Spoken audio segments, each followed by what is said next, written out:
Salut à tous, bonjour, vous êtes avec nous sur Studio Qualita. Merci pour vos likes, pour vos encouragements, pour vos commentaires, pour vos messages privés. On est ravis, on est content que tout ce qu'on vous raconte vous aide et vous fasse mieux connaître la société israélienne. Et donc ça tombe bien puisqu'aujourd'hui nous sommes dans le cadre d'une émission qui s'appelle Israël, comment ça marche. La société israélienne regorge de codes, d'usages que nous ne connaissons pas et c'est formidable de pouvoir les découvrir avec nos invités.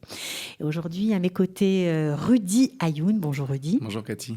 Alors, vous n'êtes pas là par hasard, bien évidemment. Vous êtes the spécialiste des psychométriques. C'est ça ? En effet. Alors, les psychométriques, pour ceux qui ne savent pas encore ce que c'est, bien, c'est tout simplement le sésame, ouvre-toi, des universités, des Michlallot, parfois, enfin bref, surtout des universités, pour pouvoir commencer un cycle d'études supérieures. Sans les psychos, c'est très, très compliqué. On n'étudie pas ce qu'on veut en Israël, on étudie ce que les universités décident pour nous en fonction de ces psychométriques. Mais c'est pas juste, ça. En fait, l'idée de l'examen psychométrique, c'est de pouvoir faire une sélection à l'entrée aux universités. Donc c'est exactement le contraire de la France. Exactement. C'est-à-dire qu'en France, c'est ce qu'on appelle une sélection par l'échec. C'est-à-dire qu'en première année, on va laisser rentrer tout le monde. Et en deuxième année, il n'y aura qu'un certain nombre de personnes qui pourront accéder. Et en Israël, on décide de faire la sélection avant l'entrée aux universités. Et l'examen psychométrique, c'est ce moyen de pouvoir faire la sélection et de pouvoir recevoir 50 personnes sur 250 intéressés pour un domaine d'études dans une certaine fac. Mais pourquoi c'est comme ça, ce système ? Pourquoi ça a été mis en place de cette façon ? Ça coûte moins cher que la sélection par l'échec ? Exactement.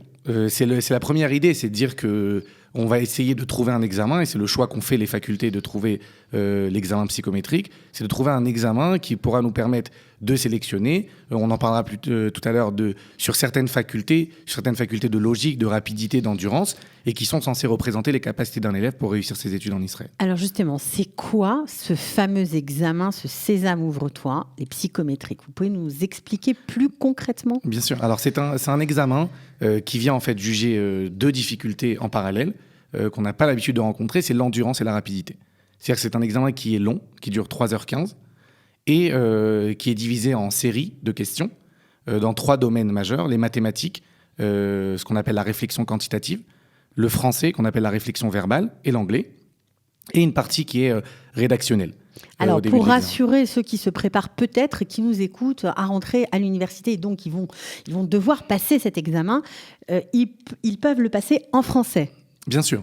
Tout l'examen est en français, les cours qui sont donnés sont en français, même la partie rédactionnelle est en français. C'est exactement le parallèle de l'examen qui existe en hébreu ou dans d'autres langues, en français, et qui a exactement la même valeur dans les universités que l'examen psychométrique en hébreu. Alors, comment teste-t-on ces trois domaines dont vous venez de nous parler ?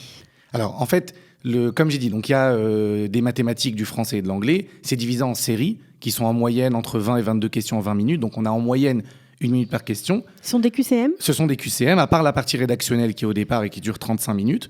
Ensuite, on a en fait 8 séries de 20 minutes. Alors, ça veut dire quoi ? Au bout de 35 minutes, on vous retire la feuille ? On vous laisse la feuille, mais le temps est arrêté et vous enchaînez sur les séries, tout simplement. C'est-à-dire que si on a envie d'y revenir, on ne peut pas ? On ne peut pas y revenir. C'est-à-dire que, comme je disais, l'endurance, c'est que ça dure 3h15. La rapidité, c'est qu'il faut être rapide dans chaque série et que donc si, au bout de 20 minutes, on n'a pas fini la série de mathématiques, on est obligé de passer à la série suivante et inversement. Mais c'est angoissant. C'est très angoissant.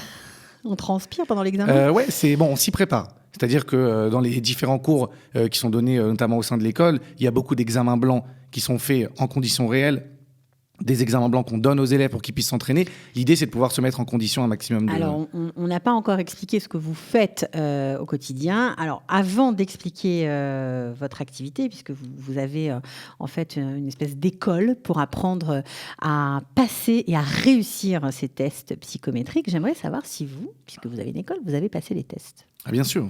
J'ai passé les tests, moi, il y a 10 ans. Donc aussi, j'ai eu une très bonne note, on va dire entre 700 et 800. Parce que je l'ai obligé à le dire hors antenne, il ne voulait pas me le dire. Pourquoi vous ne le dites pas ? Il n'y a pas de honte. Ah non, moi je pense que j'ai toujours dit aux 800 élèves qu'on a chaque année que celui qui aura une meilleure note que la note que j'ai obtenue, je dévoilerai ma note. Et bon, pour l'instant, ce n'est pas encore arrivé. D'accord, ok. Et donc, vous avez une super note au psycho pour apprendre les psychos, en fait. C'est ce que vous faites. Non, alors l'idée, justement, l'idée de départ, c'est que justement, avoir une très bonne note au psycho, l'objectif, c'est comme ça qu'on qu'on reconnaît les bons élèves, c'est ceux qui sont aujourd'hui sur le marché du travail dans les meilleurs domaines d'activité, que ce soit de l'ingénierie informatique, électronique, médecin, avocat, etc. En tout cas, mon idée, c'était de pouvoir aider les francophones à mieux réussir cet examen et donc de monter une structure qui corresponde aux besoins des francophones et qui puisse leur permettre d'arriver dans les meilleures études en Israël. Pourquoi c'est si difficile pour les Français de réussir les psychométriques ? Je vais vous dire, c'est assez simple. C'est que les élèves qu'on reçoit arrivent après le bac, et le bac, c'est exactement le contraire. C'est-à-dire que c'est des exercices difficiles qu'on a le temps de faire. On a des examens du baccalauréat qui sont très longs, et donc le facteur temps ne joue pas un rôle important, mais c'est le facteur de la difficulté des questions. C'est le facteur d'analyse, on va dire. Exactement. Dans les psychométries, c'est exactement le contraire. Il n'y a pas d'analyse dans les psychométriques ? On va dire que le niveau des questions, c'est du niveau de fin de collège, début de lycée. La problématique, c'est de pouvoir réussir le maximum dans questions en un minimum de temps.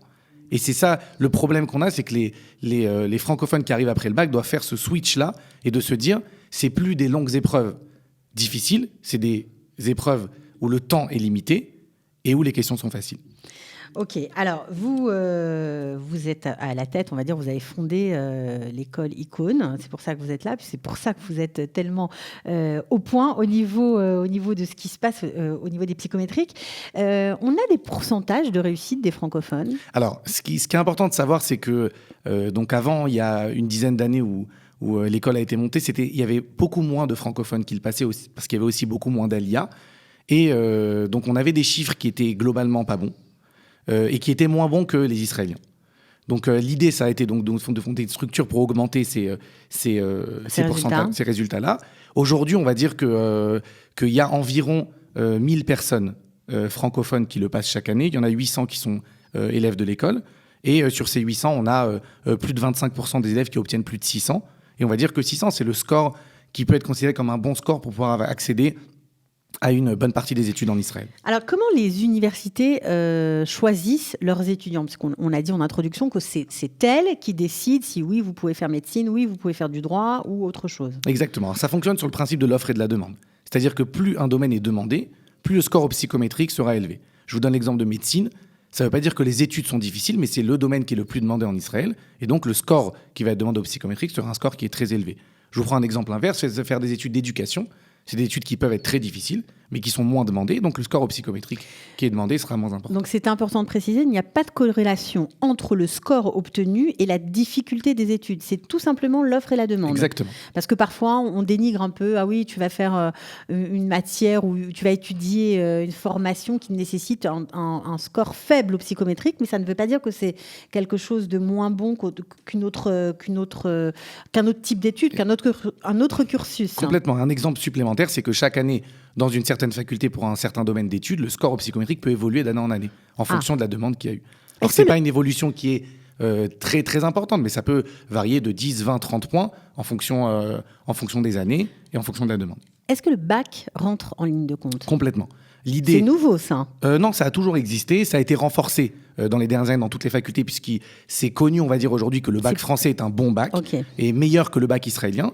Et donc l'idée, c'est que c'est une sorte de balance. Meilleur est le bac, moins il faut au psychométrique pour une matière donnée dans une certaine faculté. Et donc ça veut dire que... Il y a un barème vraiment précis ou c'est du cas par cas ? Alors il y a dans chaque faculté un barème. Il y a des facultés qui prennent uniquement les matières scientifiques, il y a des facultés qui prennent tout le bac, il y a des facultés qui prennent la moyenne générale, il y en a d'autres qui prennent... Ça dépend. Ça dépend des facultés, mais en tout cas, l'idée, c'est que meilleur est votre bac, moins il vous faudra au psychométrique pour une matière donnée. Je vous donne un exemple, en prenant un exemple extrême, si vous voulez faire médecine et que vous n'avez pas un bac qui est minimum de mention bien, voire très bien, le score qui vous sera demandé au psychométrique sera quasiment inatteignable. Alors que si vous avez un très très bon bac de 16, 17 ou 18 de moyenne, il vous faut toujours un très bon score au psychométrique pour rentrer en médecine, mais il sera moins grand, quoi. Alors, merci beaucoup, Rudy Ayoun, pour cette émission, pour toutes ces informations.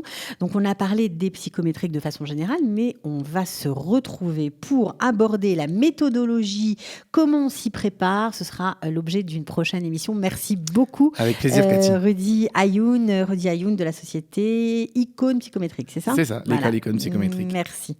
Avec plaisir.